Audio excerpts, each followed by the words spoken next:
Hey, welcome everyone. Larry Bailey here, bringing you another weekly community live event. We meet every Tuesday at 4 p.m. Eastern. Today's really super special, like really special.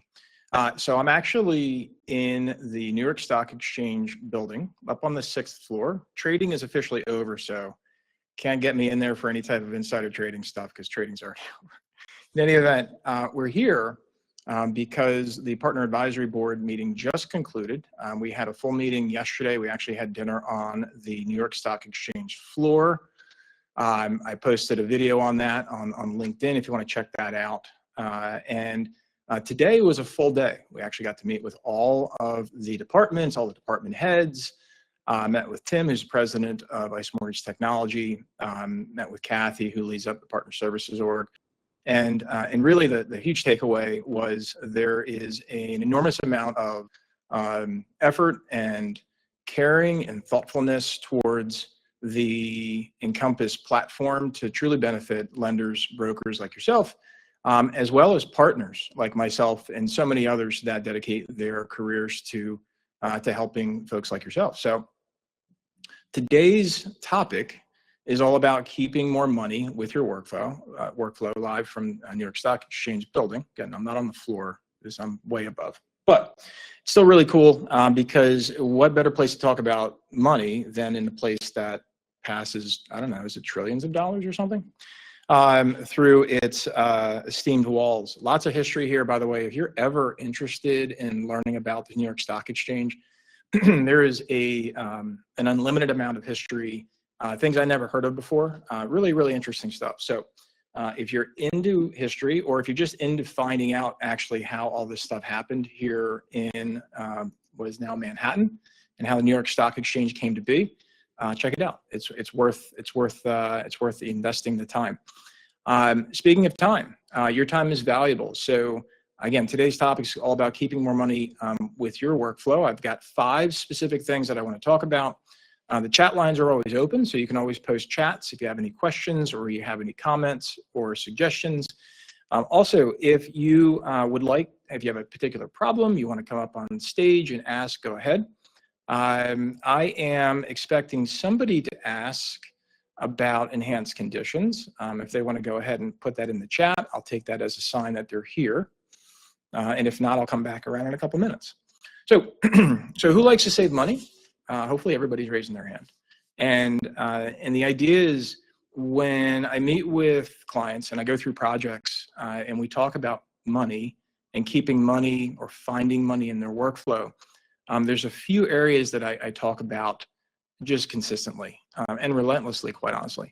And so I know as an Encompass administrator, that's probably not something you're thinking about every day, unless you're one of those Encompass administrator leaders who had their budgets cut, or if you constantly go and ask for something and the company's like, we don't have the budget for you.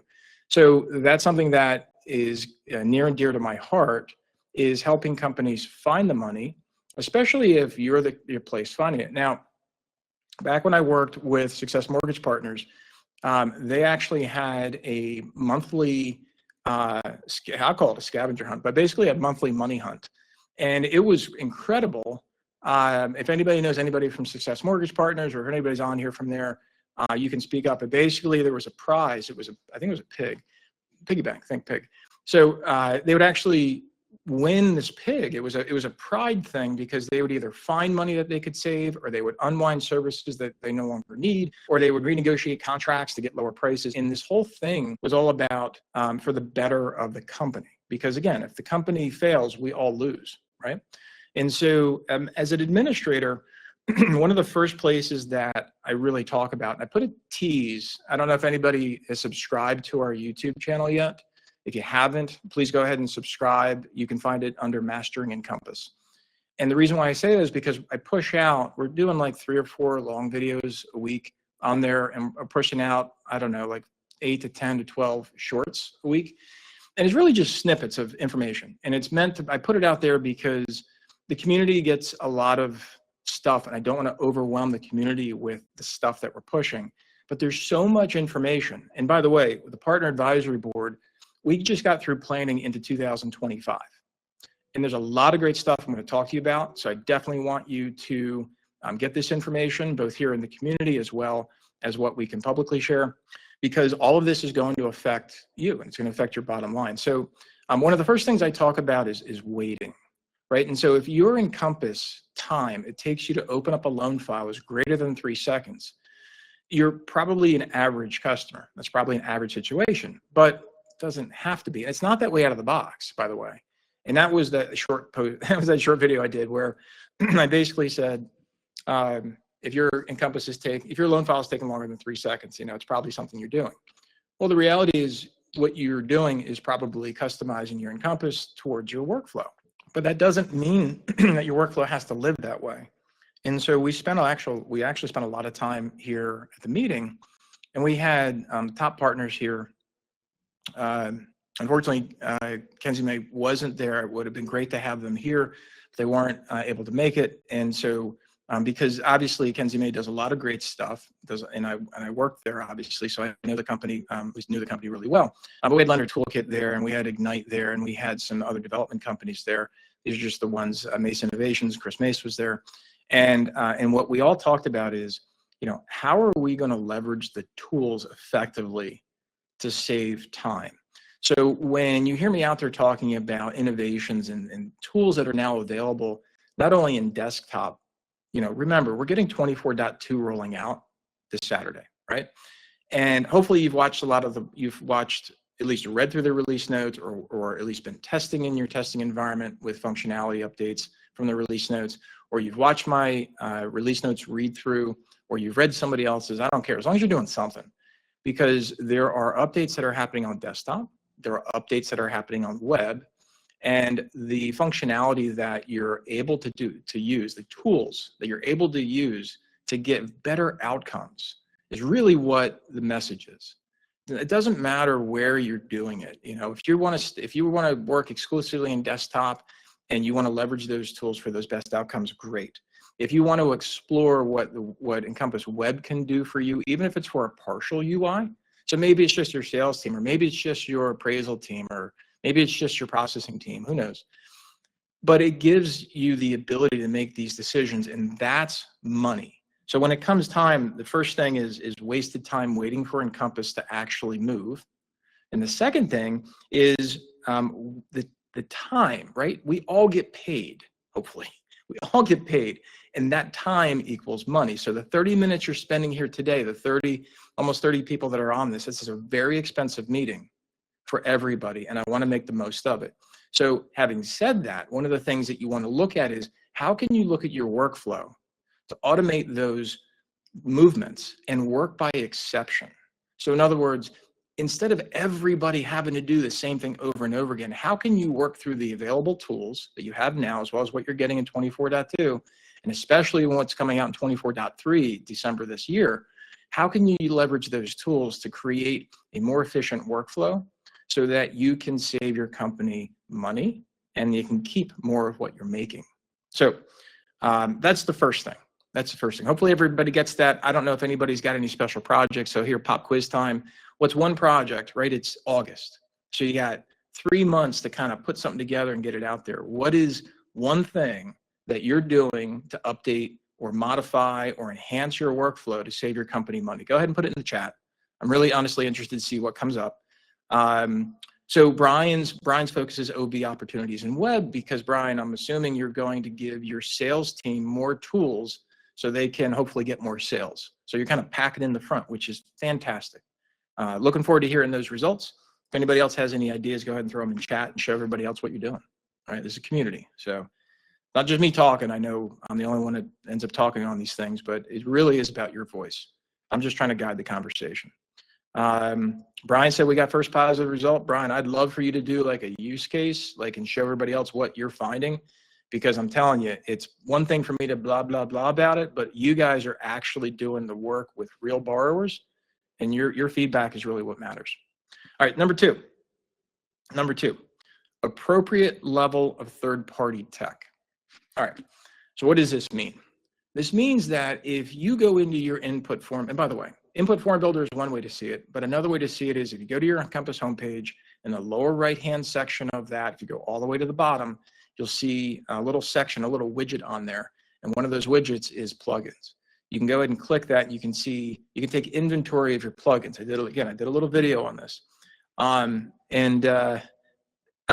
I'd love to take you up on a talk for opportunities. You're the man, you're doing it. Have your people contact my people and we'll set it up. Please, like I'm being sincere, like please. So third-party tech, we know, and again, I know this because I just saw this in the partner advisory board, there are a high level of third-party plugins that are installed and not being used. And it's amazing what ICE can see on the back end. They can actually measure all this from a tool perspective. So you need to make sure as an admin, please go through your plugins, take inventory. How are you using these things? When are you using them? Why are you using them? Because if you're not using them, get them out. Get them out. Now, there is a tool that you can contact ICE for. And I'm going to put it in the post after here. But it's a tool that ICE has developed, and it actually will allow you to do an enhanced business rule analysis. I'll put the post in there, but you can actually use this ICE mortgage technology tool to actually query against your actual rule base to get a result to see what is actually happening. So how many times have we written a field trigger and it does something unexpected? Or we've written a rule and it didn't work as we thought? All this takes time and resources away, not only from yourself, but also if something unexpected happens, it takes resources away from your company. And so it's on topic. So I'm going to bring up exactly how to open the case for ICE and what to call for it and why you'd want to do it. You can make your own choice. So appropriate levels of third-party tech. One more thing here is ICE continues to look at what every client needs as a baseline. So there are some plugins right now that are developed by third parties that ICE is going to be incorporating into base level Encompass.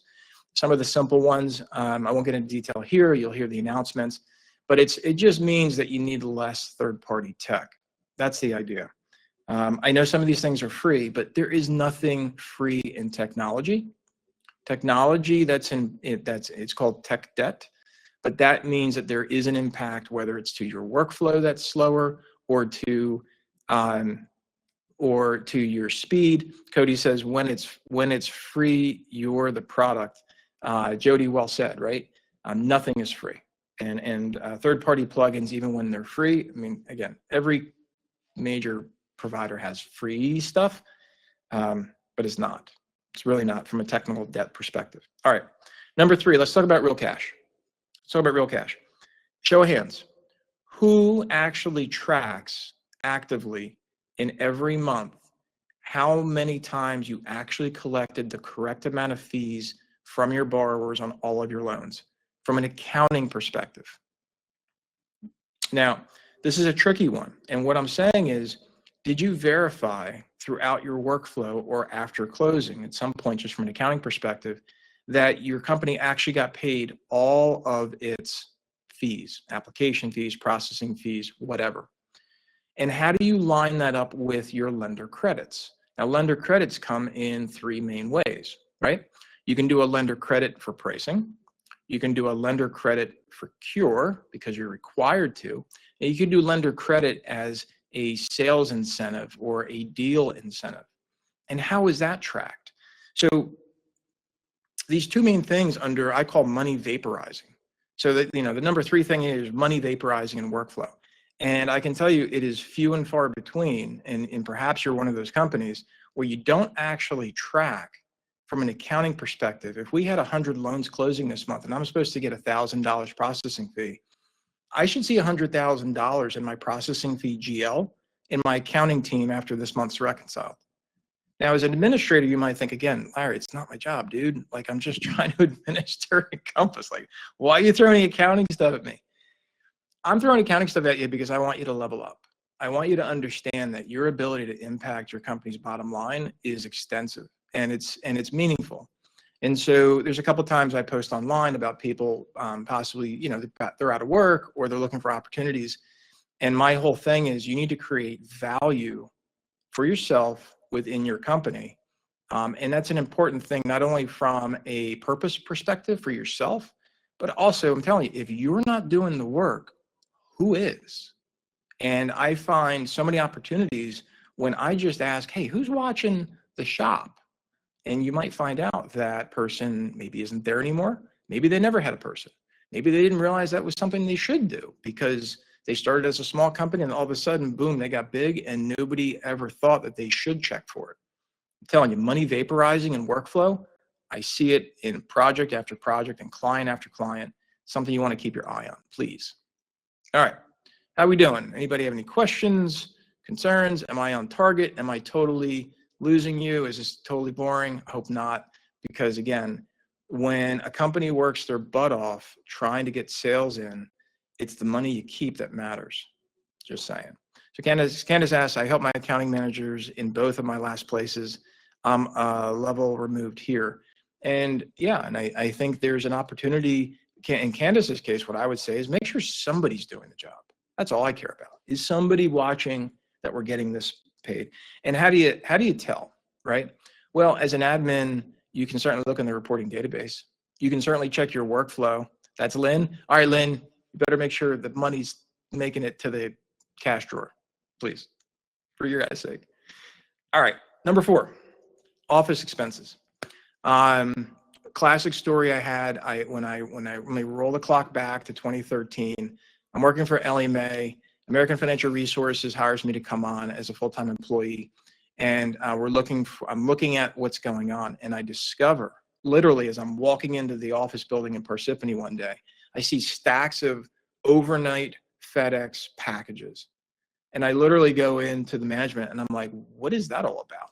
And they're like, oh, those are disclosures. Now, again, this is 2013, 2014, maybe. There was no, you could still do e-disclosure back then. Like there was no need for this. And so what I discovered was that it was 100,000. I don't think I'm exaggerating, but somebody can keep me honest if Chris Kirk is on here, if you remember that. But the idea was it was high 5 numbers, if not 6, of annual expenses the company was spending on overnight, next day, early AM delivery, not only for the initial disclosures, but for the return. If you guys have never handled this kind of an account, when you print a return, it's gone, whether the client uses it or not. And so they literally were burning cash. And I brought in stamps.com. Again, this is the truth. This is how I did it. I brought in stamps.com and I had meters at everybody's desk. I had the workflow change to e-consent first, which meant I can send the disclosures and they can just go out. If the customer never went in, that's fine because we have mailbox rule. And not only did this affect the retail company, it also affected the wholesale company, which was even bigger as Laura Brandeo was running it at that time. And so the idea of where to find money in office expenses, first place is mailroom. I'm always going in the mailroom because I need to find out where that's going. Now, you don't have to go to the mailroom. You can just contact your accounting team and be like, hey, how much have we spent in overnight packages? The answer should be like extraordinarily low because the only part of your company that should be doing overnights is your executive team, like contracts or stuff, or in your post-closing if they've got to send out notes, all right, collateral docs to custodians. And so, so that's where I get into this conversation of, where do you find money in office expenses? Now, naturally, there's been a lot of change over the last few years with regards to office expense. So I'm not talking about physical buildings, but I'm talking about workflow. So we used to actually have a ton of printers. That's primarily gone. We used to have a ton of overnights. We used to have a ton of faxing and all these things, and manila envelopes. All this stuff hopefully is gone in the back, like gone away from your workflow. And again, it might sound weird to you that I'm talking about this as an Encompass administrator, right? But this is a mortgage community, and I'm trying to guide the conversation into larger conversations to say, how do you make effective change for your company? And workflow is not admitted for Encompass admins. Workflow is not just running Encompass, it's running the workflow. So when do they actually send out e-consent? How do they send out e-disclosures? Do they send it out before they have e-consent or after? And all of this lines up into initial disclosures. And what do we do if we have a borrower added right before closing? How do we deal with that? All these things matter. They all add up, especially if you have a large volume. And we are going to see more volumes here. Our volumes nationally are picking up ever so slightly for some, and in a big way for many. But you want to make sure you have this lined up for your teams. All right. Last thing I'll say on office expenses is obviously everyone is different. Back in when I tried to create and run my own mortgage company, made a lot of horrible choices, which is the reason why it failed. And the biggest mistake I made was getting into heavy agreements that were multi-year agreements, even with a brand new business. It's idiotic. It's just a total dope. So learning from those mistakes is important for me, but also sharing those mistakes is important for you. So when you get into these office expenses, again, you might not be directly involved in the contract negotiations, but I will tell you right now that it's very important to stay agile in your vendor relationships, because you want to make sure that you have the ability to be in a position of power in case anything changes in your workflow, or any new kind of solution comes on the market that you want to be able to take advantage of. Make sure your existing agreements don't come in way of that. And then also, of course, make sure that whatever you're doing for integrations, I'm always going to suggest native first. I'm always going to suggest leverage what you have at your hands before you go out and try to find something new, especially if it's something brand new or a brand new solution. You might be surprised at what's baked in native to Encompass. More on that later. Last thing, Lynn, this is coming right back to you, and this is going right back to everybody who is interested in making sure that your company is as fiscally responsible with your workflow as possible, which is loan level accounting. Anybody actually have loan level accounting? We've got about 30 people on here. Is anybody running true loan level accounting at their company right now? And when I say loan level accounting, I mean the services are broken down on the invoicing by the loan. So you literally can go through and determine how much of this loan cost me in expenses, that kind of a thing. Another angle of that is, how long was the person, the team member, how long did they actually spend in the file? How many times did they open it? And when we talk about these things, so shout out to Lender Toolkit, by the way, on this. You can go there. They've got the free tier, whatever the heck it's called. It includes a plugin called User Touches. And User Touches is a very old plugin. I used it back in 2013. Nikolai built, as far as I know, I think it was Nikolai. And it still works. It's very basic, but that's all it needs to be. And it counts how many times you go in the file and how long the person's been in there. To go right back to my first point of making sure that you understand time is money. And if I have people that are going in there and they have to open that file 40 times in that loan file's workflow, and I'm making them wait 20 seconds to open that file, do the math. And now amplify that or multiply that by everybody who has to open the file or do their work. It's these kinds of things that go into loan level accounting. So we're actually working with a project where we're doing this time study analysis and we're doing the workflow analysis, because the ownership of that company is just extraordinarily focused on getting the cost to originate down to a number that nobody believes. They're already beyond that number, but they want to even get it tighter. They want to get it lower. And the way that they get there is making sure they understand every dollar that's coming out. So that gets into the conversation of the money vaporizing, right, through missing fees or cures being added inappropriately or errantly. And then also getting into the time study and saying, listen, if we do these specialty loans, it costs us 2x or 3x of our normal costs. Is that something we really want to continue? So, I don't know. But what I can tell you is that when you look at these 5 things, so, wasted time is number 1. Number 2 is the appropriate level of third-party tech. Number 3 is money vaporizing in your workflow. Number 4 is office expenses. And number 5 is loan level accounting.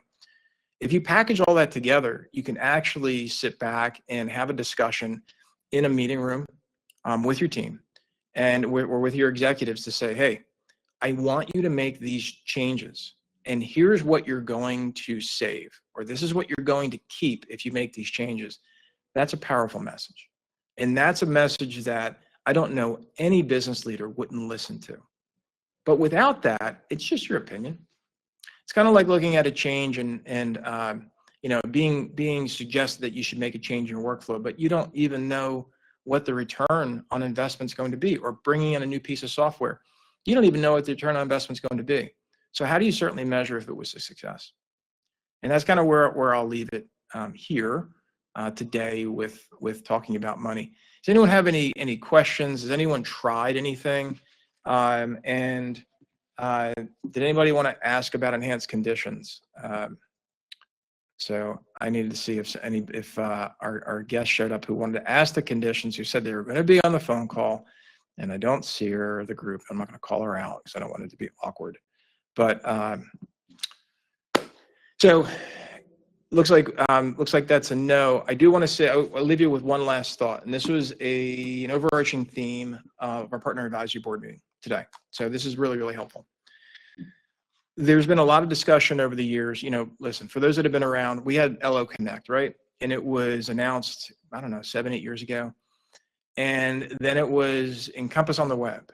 And then it was, and then it was, well, we need to figure out how we're going to move to the web. Let me set the record straight, please. There is one Encompass. And I'm saying this from my perspective because there's been a lot of misunderstandings, and I just want to use this last couple of minutes as an opportunity to clear this up. There's one Encompass, and what's important for you as a client, whether you're using desktop, which has 0 plans, not even a discussion of being deprecated. So if anybody's saying that to you, laugh at them because they got the wrong information. You also don't need to move to only exclusively using Encompass Web. What's important for you as a client and the consistent messaging from ICE is that you're leveraging the tools that you need to be successful as a customer, as a client.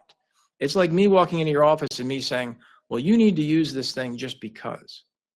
Now, if you ever hear me say, well, you need to use enhanced conditions because enhanced conditions only work on the web, that's truthful. That doesn't mean that you have to move to them. My whole thing has always been, as is ICE's, it's a value prop. So you're only going to do something when it's meaningful for you. So going back to what Brian said, Brian's team went to opportunities in web, which I've talked about. But to enable that with opportunities on web, you've got to have a PPE that works with opportunities. In this case, Optimal Blue does. And so the value prop to the sales team is, hey, you don't have to use Encompass Web, but you could use Encompass Opportunities, which, yeah, they're on the web. So it gives you the ability to have this conversation and pick and choose. One of the things that's coming out is the ability to launch Encompass Web from within desktop. And so one of the great things that we are all looking forward to is how will that work? So now we have desktop. It's kind of like when you launch an EPC vendor and it opens up that little window, that little spinner thing. That's an EPC window. So I don't know this. I'm just creating a hypothetical here. But I suppose my hypothesizing, it's going to be kind of that thing. And I'm looking forward to it because what we do want to do as a collective is make sure that everybody who's using the Encompass platform can use any tool that they want in any way that they want for the best possible outcome that they want. And so I just wanted to kind of put that out there, that message, just to kind of set it really clear. Hopefully it makes sense to you. And the couple of things that I still encourage, if you're not doing it, I still encourage a new doc viewer. I still encourage enhanced conditions. And the reason why those are the two things is because with EPC, I can automate services, both ordering and updating and retrieving. I can automate data both out of Encompass and into Encompass. I can do automatic disclosure retrieval when I'm using, currently just using Consumer Connect. By the way, that's opening up entirely. The whole document platform is opening up entirely very soon to partners. So it's going to be really awesome what's happening. And ICE's position on this is that they just want you to be able to understand that it's one Encompass, use all the tools that you need to wherever they are to be successful. And of course, I'm always here, as are other partners, but we're here to help and make sure that you get what you need and get the support you need to be successful. And that way we all win. Candace says we're using new doc viewer and enhanced conditions and starting to develop workflow rules. Workflow Engine is the bomb, gang. Like, it's really solid, so I'd encourage you to check it out. That is my time here at the New York Stock Exchange. There's an armed patrolman walking. No, I'm kidding. No, I'm good. You guys have a great rest of your day. I'll be posting pictures up and videos for New York Stock Exchange for those that are fans. And everybody else, this has been a truly awesome couple of days. You guys have a great rest of your day. Thanks for coming today. And always let us know what we can do. Update the community. Thanks. We'll see you now. Bye-bye.